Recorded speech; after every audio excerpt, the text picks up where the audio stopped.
राजा मृगध्वज शांत खड़ा था, पर मन में बहुत कुछ चल रहा था। तभी गांगली ऋषि ने राजा की ओर देखा और मुस्कुराकर बोले, राजन, आपका आगमन हमारे लिए सौभाग्य है। हमारी कन्या कमलमाला, जो तप से पली बढ़ी है, सौम्य है, सुंदर है, वह हर दृष्टि से आपके योग्य है। हमारी प्रार्थना है कि आप उसका पाणी ग्रहण करें। राजा चौंका।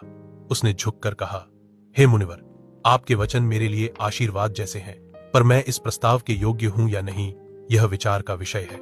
ऋषि ने फिर मुस्कुराकर कहा, वत्स, योग्य अयोग्य की बात तब होती है जब किसी के मन में द्वेष हो, पर जब दोनों और स्नेह हो तो रिश्ते स्वतः बनते हैं। राजा मन ही मन सोचने लगा, यही तो वही कन्या है जिसके बारे में शुकराज ने कहा था। क्या यह वही कमलमाला है जिसके सौंदर्य का वर्णन देवों ने किया था? पर उसने अधीरता नहीं दिखाई। थोड़ा रुककर कहा, ऋषिवर, आपके स्नेह को मैं समझता हूं। यदि यह आपकी आज्ञा और कन्या की इच्छा है तो मैं इसे सहर्ष स्वीकार करता हूं। यह सुनते ही ऋषि के चेहरे पर प्रकाश फैल गया। तपस्वियों की टोली ने मंगल गीत गाए। कमलमाला को बुलाया गया। सादा वस्त्रों में लिपटी वह कन्या जैसे तप की साक्षात प्रतिमा लग रही थी।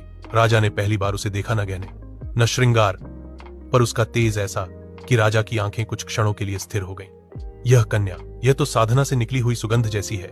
राजा ने मन ही मन कहा। विवाह संपन्न हुआ।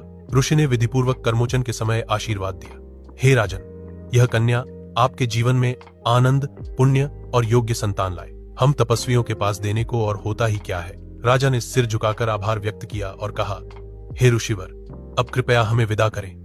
मैं बिना राज्य को संभाले यहां आया हूं।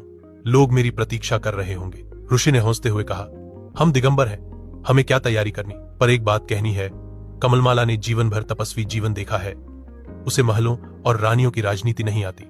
वह भोली है, सीधी है और आपसे अत्यंत स्नेह करती है।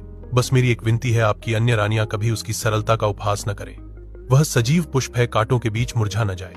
राजा की आंखें नम हो गईं। उसने हाथ जोड़कर कहा, हे मुनिवर, मैं वचन देता हूं, कमलमाला का मन कभी आहत नहीं होगा।